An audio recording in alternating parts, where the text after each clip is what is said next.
This is over 9,000 decibels with Dane. Now, here is the podcast. Well, actually, I started in 1989 working in radio. Matter of fact, I worked in Cleveland, Ohio for a while. It is a top 40 station called WRQC 92Q. Back when they had a lot of pop stations. Nowadays, they'd be like Kiss FM or something.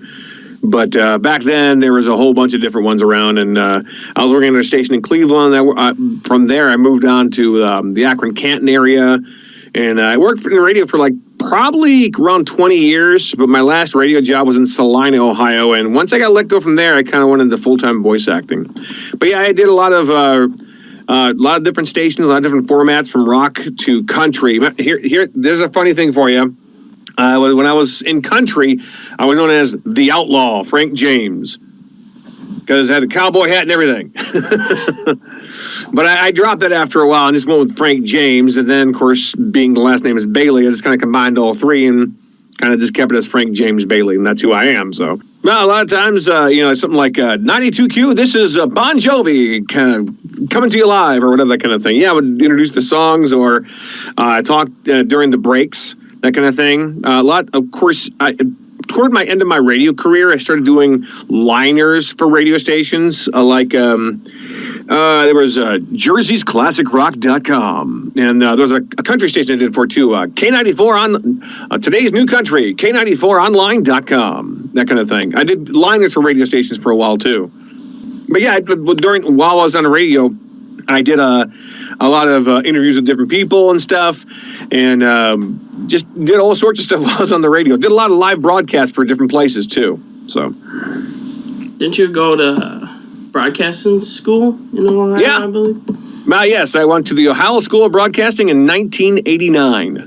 1988, because I got my first job in radio in Cleveland in 1989.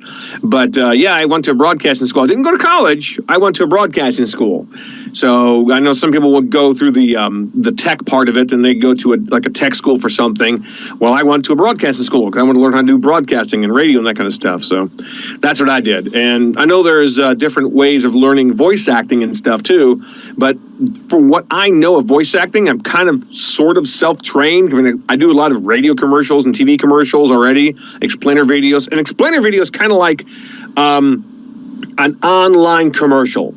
So it's kind of the same thing, but it's just on the internet. It's an explainer video, and I do a lot of podcast openings. I do book trailers for people in a world where that kind of thing. As a voice actor, I want to get into more character work. I want to do more like video games and stuff like that. But I think I need more training in that kind of field before I go into that more deeper. But from what I know, from all my training I had doing radio and TV commercials, I'm really good at that. So that's kind of what I stick with, at least for now. Anyway, I also do Yeah, I do a lot of e-learning voiceovers as well, too. So, but yeah, I'm hoping to get into character work somewhere down the road.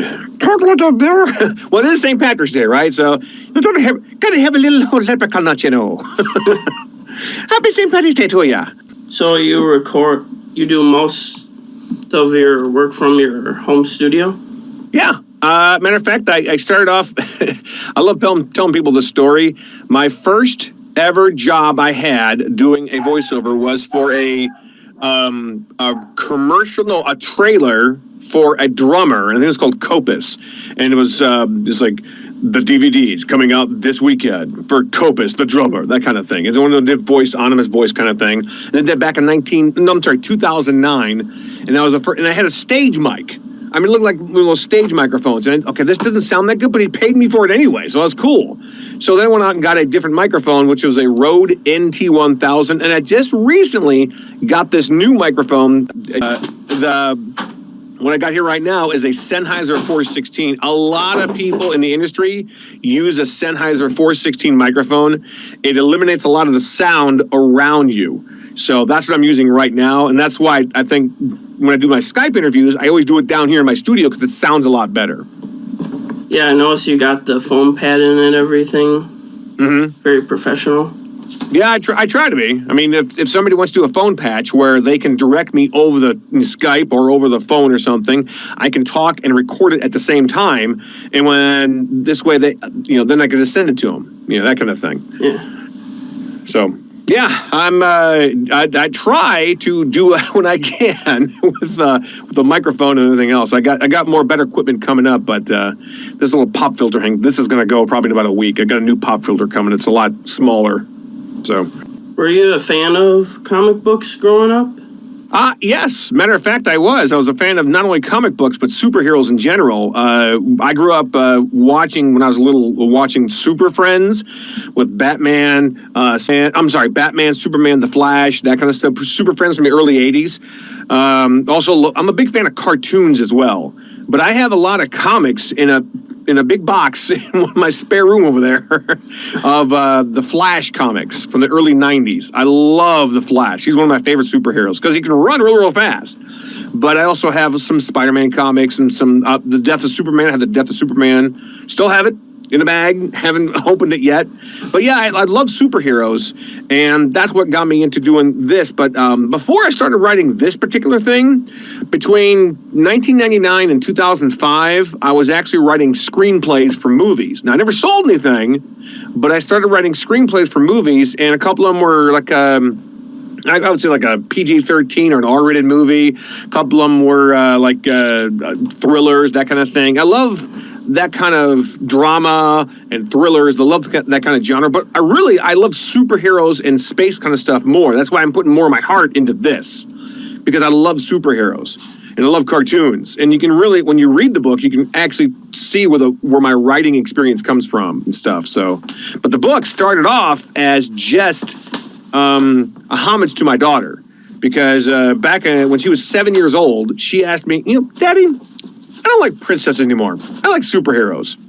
So that was the seed of the idea that planted in my head, and that's where the Turkana came from. Matter of fact, Turkana's alter ego is named Paige, which is my daughter's name. So I named her. I think Superman's Clark Kent, Batman's Bruce Wayne. Well, Turkana's alter ego is named Paige, so named her after my daughter. The superhero. Okay, first of all, the first book is called Turkana, Book 1, Our New Home.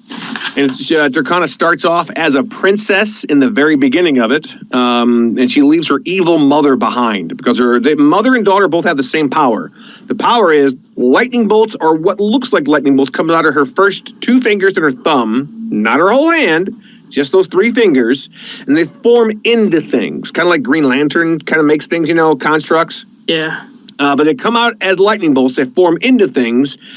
And she can't make air, water, or life. But she can make just about anything else. And the other limitations is the bigger the construct, the faster it disappears. The smaller the construct, the longer it'll stay. So there's rules to the powers. If there's a burning house somewhere, she can't just up and make water. She has to look for a fire hose or a fire hydrant. Okay, I'm going to make a hose, and then that's one of the parts in the first book. Well, there's a house on fire, and she takes her flying surfboard. Matter of fact, she can't fly either, so she makes a flying surfboard. And it's not that big, so it'll hang around for a while. If she made a big plane, it would disappear in 5 seconds, Yeah. So she makes a flying surfboard, flies around town with a flying surfboard. And the town that she's in is a made-up town in Ohio called Bayville Heights. And I named it Bayville Heights because I grew up in a town called Maple Heights, which is a suburb of Cleveland. So I thought, okay, let's put a Heights in there somewhere. There's Shaker Heights, Cleveland Heights, Maple Heights. So it's like a suburb of the area where she's at, and it's Bayville Heights, and there's a water and bay and stuff. But she saves the town and stuff. The first book is all introduction stuff. The first book is all about I call it an origin story. You get to find out where she's from and how her powers are and that kind of thing. It's setting up everything.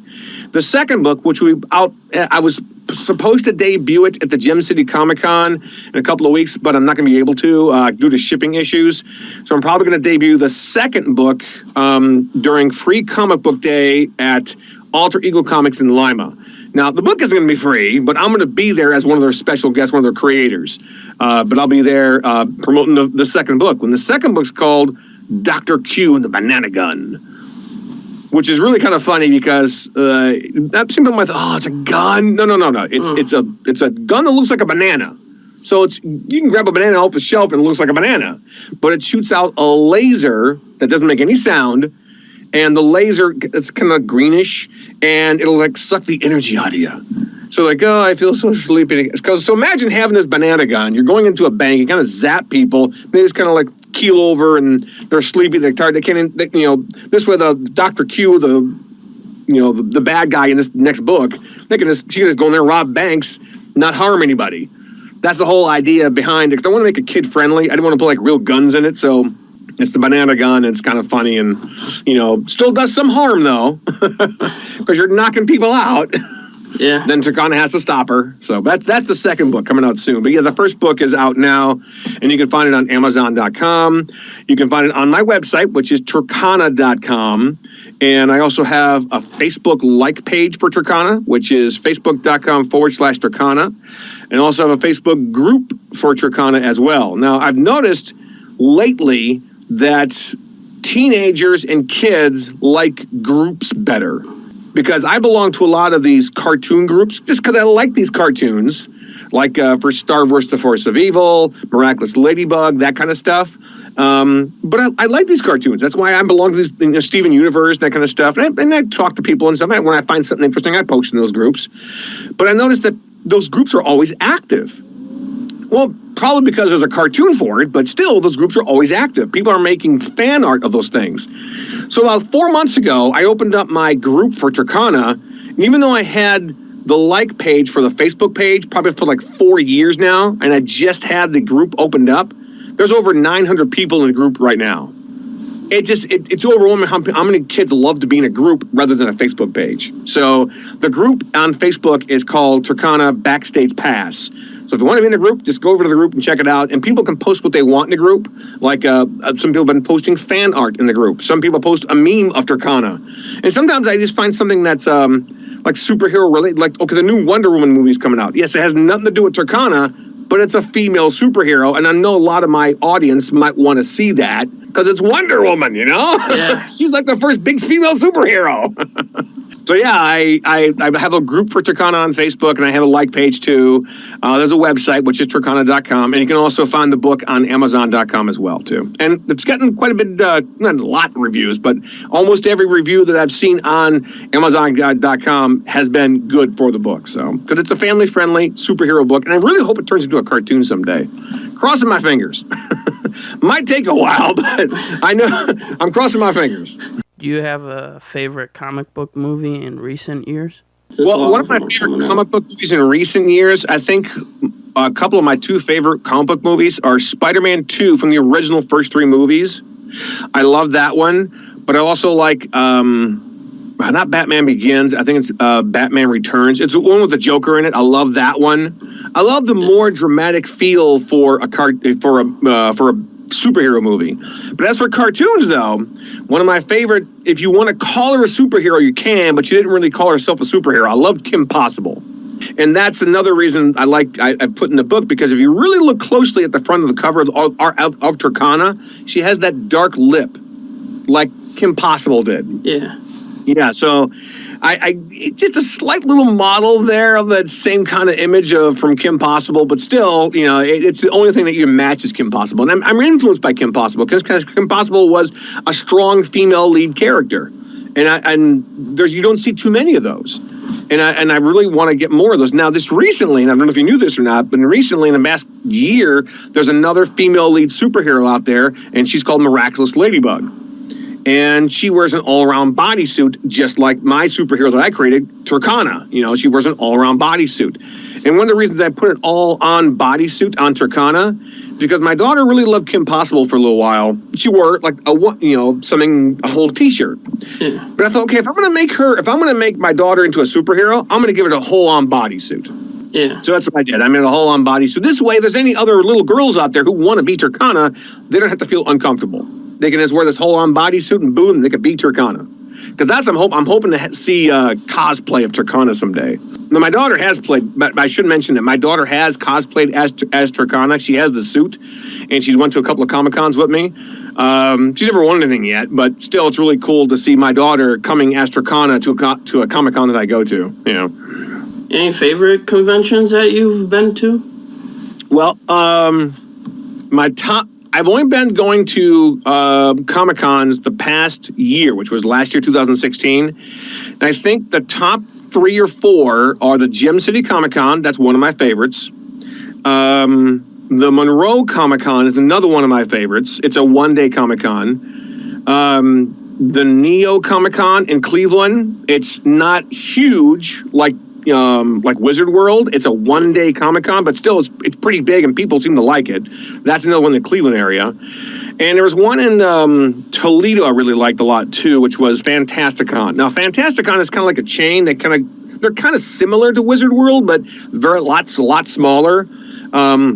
Fantasticon's in Fort Wayne, Indiana. They're in Toledo, Ohio, Birch Run, Michigan, and I think Lansing, Michigan, too, and a couple other places. But they had like 5 shows a year, and the 2 ones that I went to that I really liked were in Toledo, Ohio, and in Fort Wayne, Indiana. Matter of fact, when I was in Fort Wayne, a TV station there did an interview with me. So I was on TV for a little bit. That was pretty cool.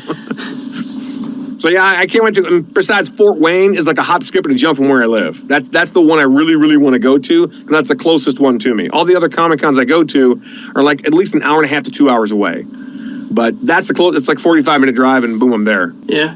I don't know if you knew this or not, but my book isn't really a comic book. It's sort of mimicked after a comic book, and I wanted people to think that, but it's actually a book. It's an illustrated novel. So that means it's a lot of color pictures in it. So it kind of reminds you of a comic book, but the pictures don't have talking bubbles. You have to read it like a book. So the good thing for me is, since it's a book, I can go to bookstores like like a comic book store, because it's a superhero. It's a comic book store. I can go to like an independent bookstore. I went to Barnes and Nobles last year twice. So I can go to a bookstore because it's a book, but I can also go to a Comic Con because it's a superhero. Yeah, it's versatile. Well, it's all kinds of places that can market this, and it's family friendly too. I mean, little kids are going to be like, oh my God, there's blood and guts because it's zombies or something. No, it's a female superhero. So it's kind of narrowed down to a certain genre, to a certain person, to a certain kind of people.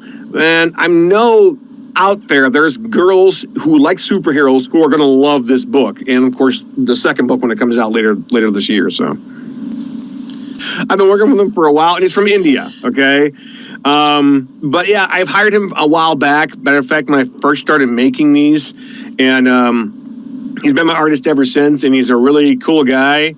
But he's from India, and matter of fact, we're trying to get the cover just right. Because recently I realized, the cover for book 2 had this one kid. His name is Brian. He's one of the characters in the book, okay? And he's pointing at this new bad guy in the ground, the Red Bandit or something. He's like, we're going to get you, or something, because he's friends with Turkana. And I just realized, oh, wait a minute. His shirt is an Avengers shirt. I can't put Avengers in my book, but it's like copyright. So he just recently changed that. Now it's just a blue shirt.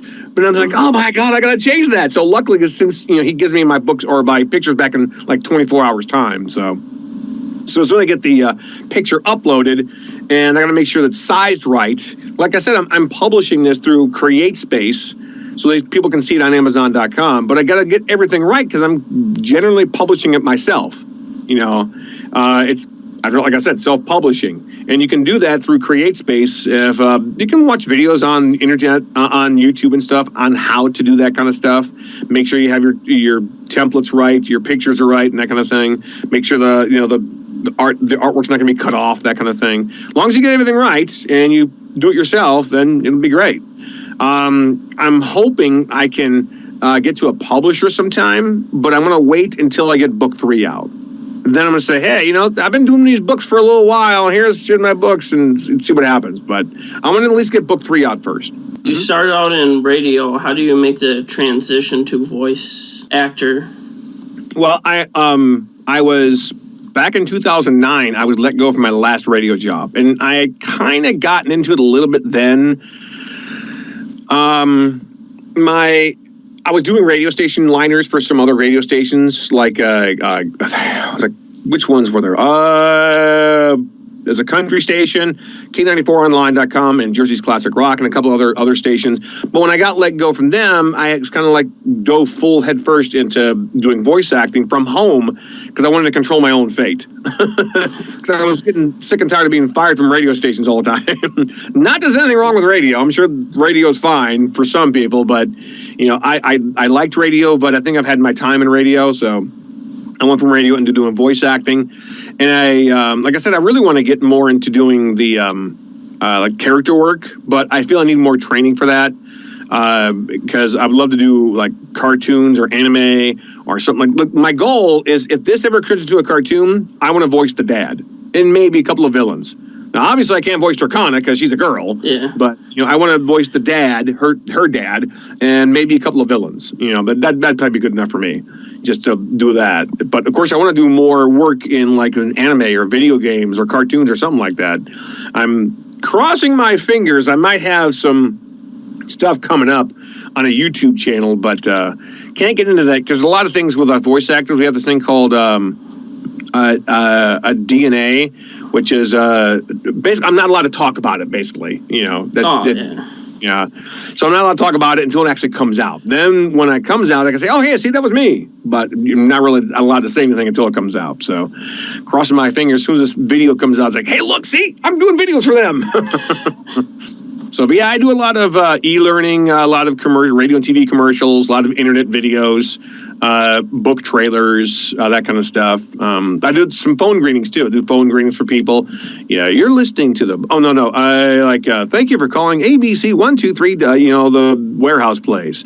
Please leave your number and we'll call you back. That kind of thing. It's just real simple stuff, but you don't really need a voice acting to do that kind of stuff because they want you more mellow stuff. They want to make sure you're, clear and precise. But when you're doing a radio commercial, it depends on what they want. If the radio commercial wants you to be Mr. Selling Guy, you need to buy this right now because this is the one-time offer.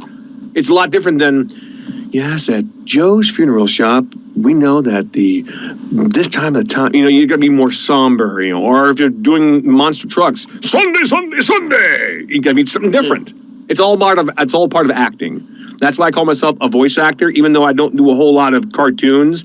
It's still acting, because I got to act for whatever they want me to.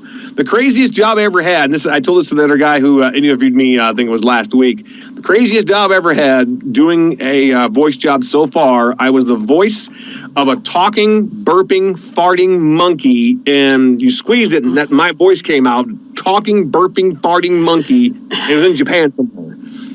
And that was the craziest job I ever did, and like I said, like 4 or 5 years ago, I never got the monkey, though. I really wish I would have got the monkey. But that was the craziest job I ever did. So, what do you learn in broadcasting school? I'm not really familiar with. Well, when you're in broadcasting school, you learn to, it depends on what kind of delivery you want. Like if you're going to talk really close to the microphone, you got to talk a little softer. Because if you're talking really loud, it's going to be really loud in the person's ear. You learn distance from the microphone. Like I used to talk about this far from the microphone, which is about, if you do like hang loose with your finger and your thumb and do that away from your microphone, that's about a good distance. Of course, it also depends on the microphone too. Like the one I'm using right now is a Sennheiser 416, but I also have another microphone on this end over here, which is a Rode NT1000, and a lot of times I'll get up really close to that one, and I'll talk into that one. Because I haven't used that one in about 3 or 4 months, but because I'm using this one now, but I started off using the other one. It just also depends on what you're doing too. If you're talking, let's say you're working for a rock station. If you're working for a rock station, it's probably like, yeah, man, it's Rock 105. We can get the next Bon Jovi song for you. You don't hear them all talk like that, but it's not happy, upbeat, because it's like, hey, we're Country 105, and here's George Strait. You hear more upbeat stuff on top 40 stations, on country stations, on hot AC stations. When you hear a more like, yeah, man, it's rock and roll. We're going to talk about rock and roll right now. You hear the guy more low-toned and more laid back, So it depends on what radio station you work for. To me, that's all about acting, too, because like I said, a long time ago, when I worked for a country station, I was the outlaw Frank James. It was a persona. It was an image. It wasn't really me, because I'm not a country guy. But when I went to outings, people knew that name. Hey, you're the outlaw. Yeah, I'm the outlaw Frank James. People knew who it was. It was a name that people got right away. And it worked. But of course, after I left there, I went to Toledo. I went to a rock station and became just Frank James and 94.5 XKR. Here's, Bon Jovi. So you can get your book on Kindle on Amazon? The first book is not available on Kindle, but I'm thinking I'm going to fix that when I publish the second book, because I think I made the mistake. Holding a book and seeing the pictures and everything else, it's a lot different than actually holding a Kindle, Yeah. But I am going to make the book available on Kindle for the second book. I'm not going to make the mistake twice. So who's the villain in the first book? Well, that's an interesting question, because technically there is no villain. Technically. Unless you want to count the mother, because the mother is evil, and in the very beginning, the first 4 chapters, she is trying to escape her evil mother. Well, she escapes her evil mother, and then you see at the end there we kind of get back to her. So yeah, kind of, but she doesn't really do battle with her evil. She just kind of escapes and runs off. So that's the whole point of the second book, is that she's fighting her first supervillain. She's fighting her first villain as a superhero, because technically she wasn't really a superhero in the first one. She didn't really become a superhero until chapter 9 in the first book. And she became a superhero because her brother and her dad, they were at a diner, and they landed on Earth in the early 90s, and they don't age but 1 year for every 10 years on Earth. So in the early 90s, she looked like she was 13. She waited for like 20 years, going from here to there to there to there. And it's like, they don't want people to realize, oh, you're not really aging, So they go from school to school to school, and they finally land in Ohio, and, Turkana, or Paige, she's kind of getting sick of really, moving around so much. And, well, she runs off to the bathrooms all frustrated, and then these robbers, these thieves come in and try to rob the diner. She turns around, looks out the bathroom, somebody's pointing a gun at her brother and her dad. Now she does something about it. She turns into the superhero Turkana, does something, stops them, and that's when she becomes a superhero. So after that, it's like all superhero girl.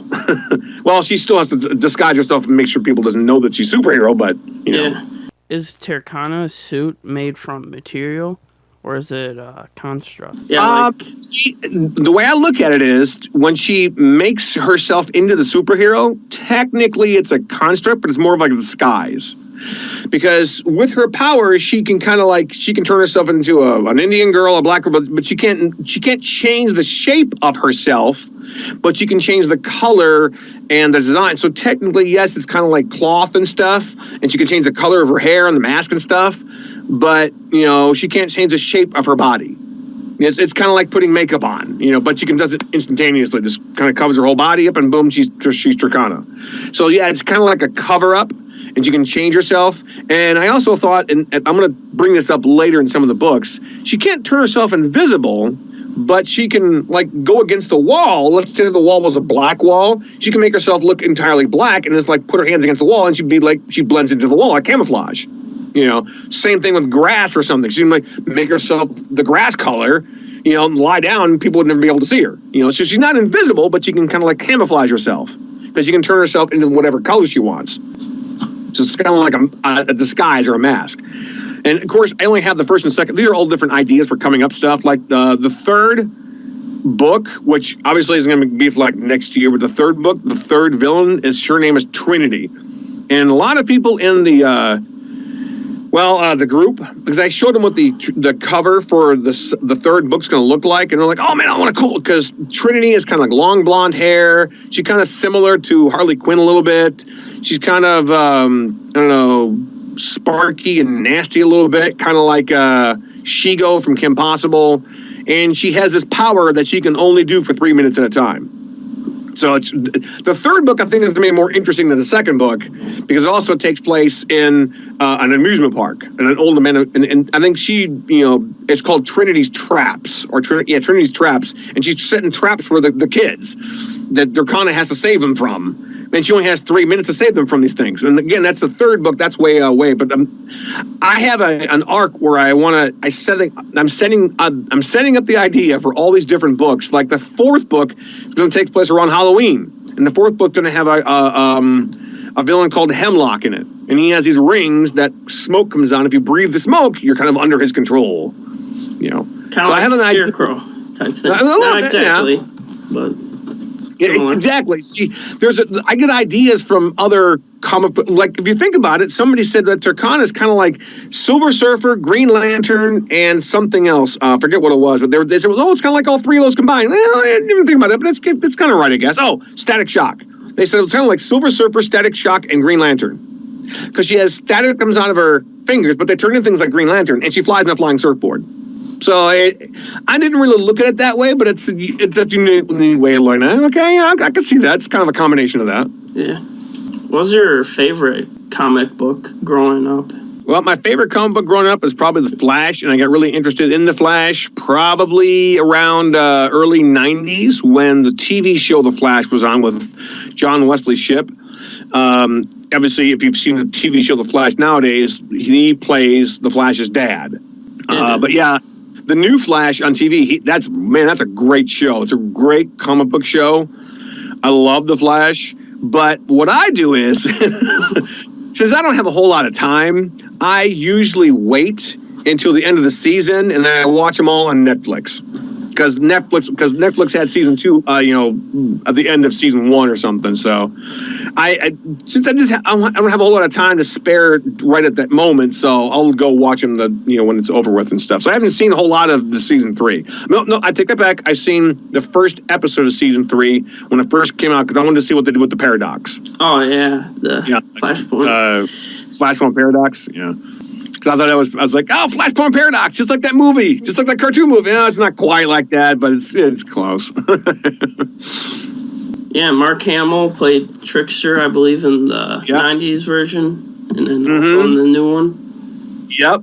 Yeah, that was pretty cool, too. You know the thing about Mark Hamill is, you probably know he's also a good voice actor, too. Yeah, Joker. Yeah, he plays the Joker. He was some kind of villain in Danny Phantom. He's played a lot of other voice acting roles too. A lot of other roles on video games, but he's really, really good at the Joker.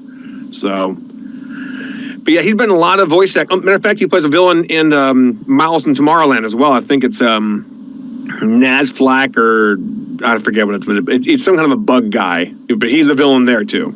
Yeah, he's a really good voice actor. And of course, everybody knows he's also Luke Skywalker too. Yeah. To me, that somebody like that who's multi-talented is just, man, I envy those. I mean, I'm jealous when I got the talent, man. Yeah.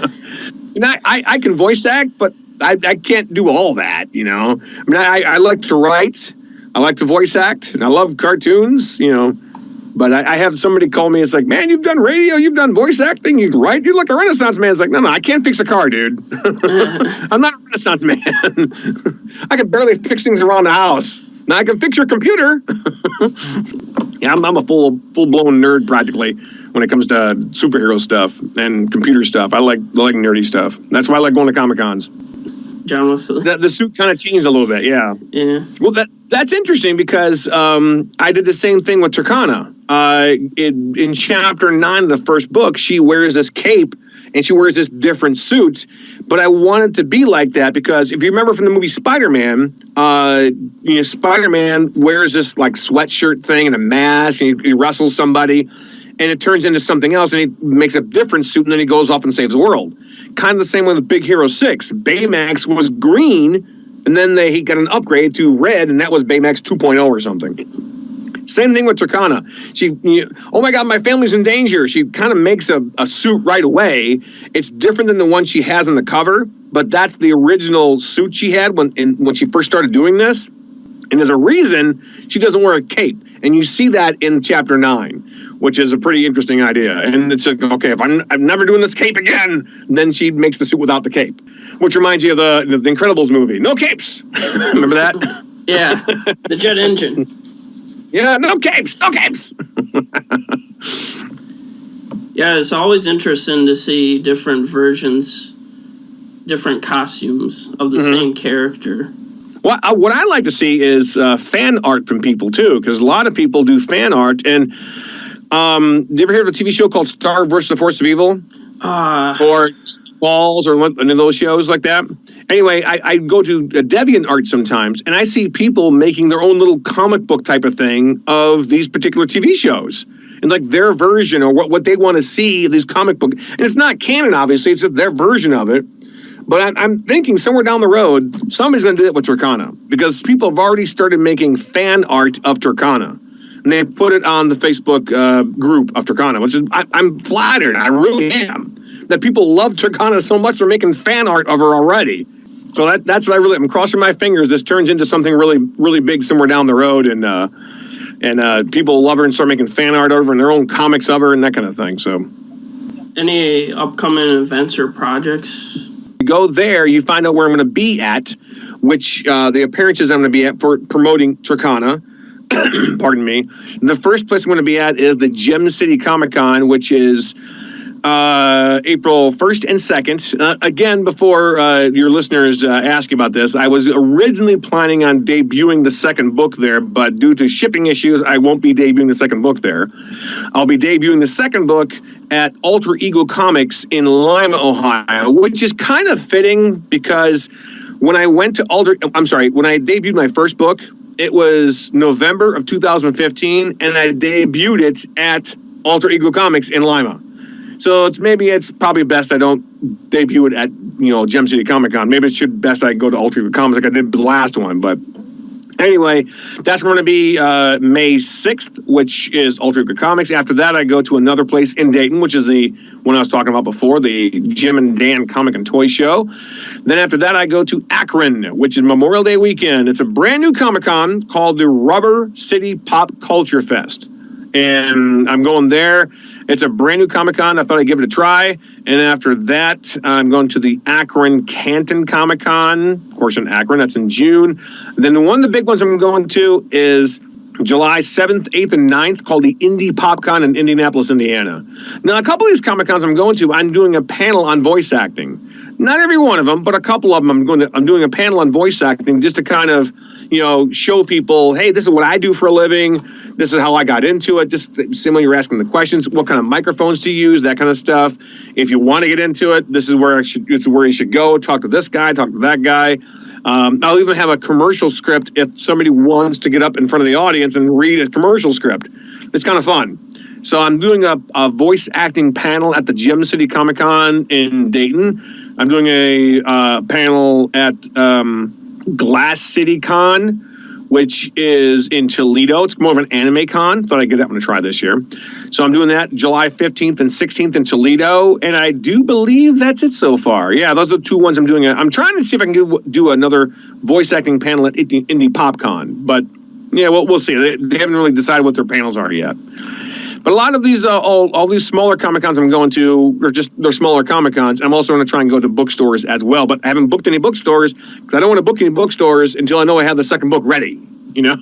So yeah, those are the places they're going to be. And like I said, your listeners can go to Turkana.com. That is TERCONA, Turkana.com, and check out the book. Check out where I'm going to be. Check out the characters, because there's a character page as well. There's also a sample page where you can read a sample of the first book and a small sample of the second book.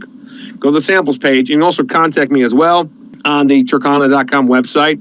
Also, there is a Facebook like page, which is facebook.com/Turkana, and a Facebook group that a lot of kids seem to like, which is Turkana Backstage Pass.